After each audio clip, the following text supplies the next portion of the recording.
Hello friends, welcome to civil academy IAS PCS. आज हम इस वीडियो में सिर्फ एक क्वेश्चन करेंगे और ये एक क्वेश्चन हम क्यों कर रहे हैं, सिर्फ एक क्वेश्चन क्यों कर रहे हैं वो मैं बता देता हूँ। आज ये वीडियो है प्रीवियस ईयर क्वेश्चन को किस तरीके से सॉल्व करना चाहिए। हम हमेशा सुनते हैं आपके एग्जाम के लिए पीवाईक्यूज बहुत इंपॉर्टेंट है। पीवाईक्यू को करने का असली तरीका क्या होना चाहिए वो आज मैं आपके साथ शेयर करने जा रहा हूँ इस क्वेश्चन के हिसाब से। तो क्वेश्चन पहले हम पढ़ते हैं ध्यान से। ये 2012 में क्वेश्चन आया हुआ है। ये बायोडाइवर्सिटी के जो थ्रेट्स है उस टॉपिक से रिलेट करता है क्वेश्चन बायोडाइवर्सिटी के बारे में आता है, नॉलेज अबाउट द बायोडाइवर्सिटी के थ्रेट्स जैसे pollutants, polluting substances, what are the different sources, industries, sectors, उसके ऊपर सवाल आता है। उसके बाद बायोडाइवर्सिटी के कंजर्वेशनल एफर्ट्स के ऊपर आता है। तो यहां पर हम लोग देख रहे हैं कि पॉल्यूटेंट्स के ऊपर क्वेश्चन आए जो कि आपको एग्जाम में सबसे कॉमनली आस्क्ड क्वेश्चन, हर साल क्वेश्चन है, हर साल। ठीक है, तो इसी तरह का एक क्वेश्चन करते हैं। कंसिडर द फॉलोइंग स्टेटमेंट्स, 2012 का क्वेश्चन है ये। Chlorofluorocarbons also known as ozone depleting substance. Chlorofluorocarbon NCERTs में बचपन में आपने बहुत बार पढ़ा होगा, हर जगह आपने पढ़ा होगा। सीएफसी ओजोन डिप्लीटिंग सब्सटेंस था, तो इसको बैन कर दिया गया था, सबसे बड़ी बात। तो सबसे पहला मेरा, आप हमेशा पीवाईक्यू को क्यूरियोसिटी के साथ स्टार्ट करना है, आपको क्यूरियस होना है उसके बारे में। अब ओजोन डिप्लीटिंग सब्सटेंस जो सीएफसी है, क्या वो आज भी भारत में इस्तेमाल होता है? सबसे पहला क्यूरियस क्वेश्चन। और अगर नहीं होता तो किस प्रोटोकॉल के तहत होता है? ऐसा क्या हुआ है कि सीएफसी बंद हो गया, बैन हो गया? तो किस एग्रीमेंट या प्रोटोकॉल या किस कानून में इसको बैन किया गया, ये हमें जानना जरूरी है। देन इसके ऑप्शंस देखो। इन the production of plastic foams, क्या सीएफसीज को प्लास्टिक फोम बनाने में काम आता है? ठीक है, अब इसका आंसर क्या है क्या नहीं वो हमारे लिए उतना मैटर नहीं करता। आंसर जान के तो हमें इंफॉर्मेशन पता ही चल जाएगा, नई इंफॉर्मेशन हमें जरूर मिलेगी। सीएफसीज कहाँ कहाँ इस्तेमाल होते हैं तो वो सब पता चलेगा, बट बाकी चीजें कैसे सीखनी है।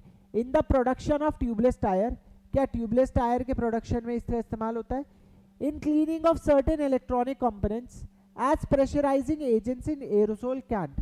तो सीएफसीज क्या होता है? क्लोरोफ्लोरोकार्बन्स को हाई प्रेशर कंडीशंस में इस्तेमाल किया जाता है। हाई प्रेशर में गैसेस जो है it tend to liquefy and cool down, ठीक है, जो उसको एक कूलिंग इफेक्ट देता है। एंड उस प्रेशराइज एयर को इस्तेमाल करके कई बार इलेक्ट्रॉनिक कंपोनेंट्स को क्लीन किया जाता है, जैसे मदरबोर्ड, कंप्यूटर का मदरबोर्ड भी इससे क्लीन होता है।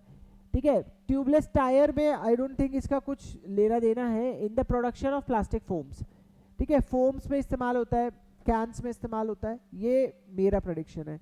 ठीक है, तो आंसर इसका है 1, 3 and 4। Second is not the correct answer. हमारा क्वेश्चन बनता है यहाँ पर, हमारा सवाल है, हमें सीखना है सीएफसीज बंद कैसे हुए, किस एक्ट में बंद हुए। ठीक है, तो आप याद रखना, India is a signatory of Montreal protocol 1987 under which chlorofluorocarbons are banned. यहाँ पर एक और इन्फॉर्मेशन निकली हमारी उस क्यूरियोसिटी की वजह से कि सीएफसीज क्या अभी भी इस्तेमाल होता है, कब बैन हुआ, कैसे बैन हुआ। तो याद रखना सीएफसीज तो बैन हुए। दूसरा क्यूरियस क्वेश्चन क्या है, अगर सीएफसी नहीं तो उसकी जगह क्या इस्तेमाल होता है? सीएफसी की जगह इस्तेमाल होता है एचएफसीज, हाइड्रोफ्लोरोकार्बन्स। फिर तीसरा मेरा क्यूरियस सवाल, अच्छा एचएफसीज इस्तेमाल होते हैं सीएफसी की जगह, सीएफसीज को कैसे जाना जाता है? Ozone depleting substance. तो एचएफसीज जो है वो जरूर ओजोन डिप्लीटिंग सब्सटेंस नहीं है, लेकिन अभी इंडिया का मिशन चल रहा है कि वो फेज आउट करेगा एचएफसीज को, यानी एचएफसीज का इस्तेमाल भी धीरे धीरे खत्म कर देगा।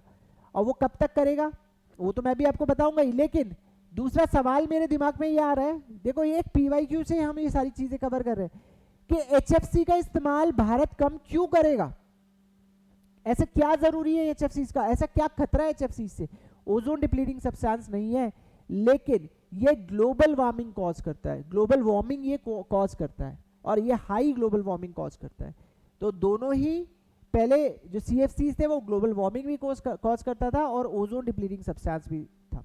ठीक है, फिर एचएफसीज जो है वो ओजोन डिप्लीटिंग सब्सटेंस नहीं है, लेकिन वो क्या कॉज करता है? Global warming. ठीक है।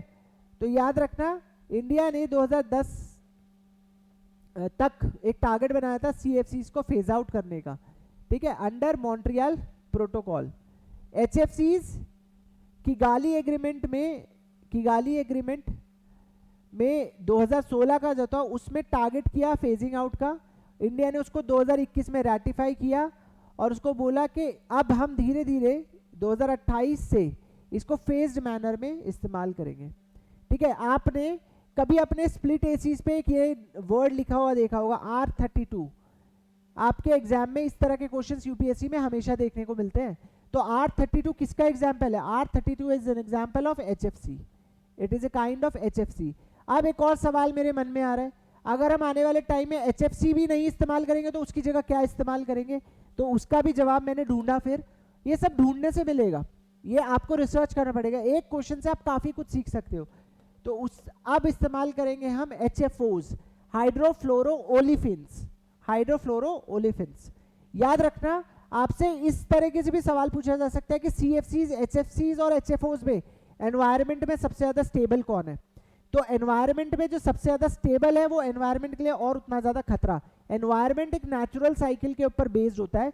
नेचर में हर चीज की लाइफ जो है वो जितनी छोटी हो वो साइकिल का पार्ट उतना जल्दी बन सकता है। जितना स्टेबल रहेगा एनवायरनमेंट में उतना ज्यादा नुकसान करेगा। तो याद रखना CFCs are more stable, HFCs उससे कम and HFOs are least stable. ये एनवायरनमेंट में ठहर नहीं पाते, और ठहर नहीं पाते तो ग्लोबल वार्मिंग का इफेक्ट नहीं होगा। तो ये याद रखना। अब India is switching to HFOs, okay. तो इंडिया कूलिंग एक्शन प्लान 2019 में आया था। India cooling action plan, global warming के चलते आपको पता है साल दर साल एसीज की खपत और खरीदारी में कितनी बढ़ोतरी हो रही है। तो इंडिया कूलिंग एक्शन प्लान में we need to cool sustainably. तो उसका दो तरीके से हम कूलिंग करेंगे, इंडस्ट्रीज में और हर जगह। हम लोग देखो एफॉरेस्टेशन को प्रमोट तो करना ही करना है, बट मिक्स मेथड है। जो कूलिंग सिस्टम्स हम आज इस्तेमाल कर रहे हैं उसमें जो सब्सटेंसेस इस्तेमाल कर रहे हैं वो एनवायरमेंटल फ्रेंडली कर ले, और दूसरा मियावाकी मेथड्स जैसे अर्बन फॉरेस्ट्री और अर्बन ग्रीनरी को प्रमोट करें। तो ये दोनों मेथड से हम लोग सस्टेनेबल कूलिंग तक पहुंच सकते हैं। आई होप आप लोगों को समझ में आया होगा। सिर्फ एक क्वेश्चन से हमें क्या क्या सुनने को मिला, क्या क्या जानने को मिला कि इंडिया ने किगाली एग्रीमेंट 2021 में रैटिफाई किया, और उसके तहत अब 2028 से भारत HFCs जो आपके स्प्लिट एसी में भी इस्तेमाल होता है R32, उसको धीरे धीरे कम करता जाएगा, उसका इस्तेमाल कम करता जाएगा, यानी फेजिंग आउट। और पहले क्या इस्तेमाल करते थे हम? CFCs, ozone depleting. तो HFCs ग्लोबल वार्मिंग कॉज करते हैं लेकिन ओजोन डिप्लीटिंग नहीं है, ठीक है। मॉन्ट्रियल प्रोटोकॉल 1987 में CFCs वर बैंड, ठीक है। India is a party to that. अब तीसरी नई चीज क्या पता चली? HFOs के बारे में। तो एक क्वेश्चन से आपको इतनी जानकारी मिल सकती है। तो इसी तरह की वीडियोस के लिए जुड़े रहिए सिविल एकेडमी यूट्यूब चैनल के साथ। Thank you.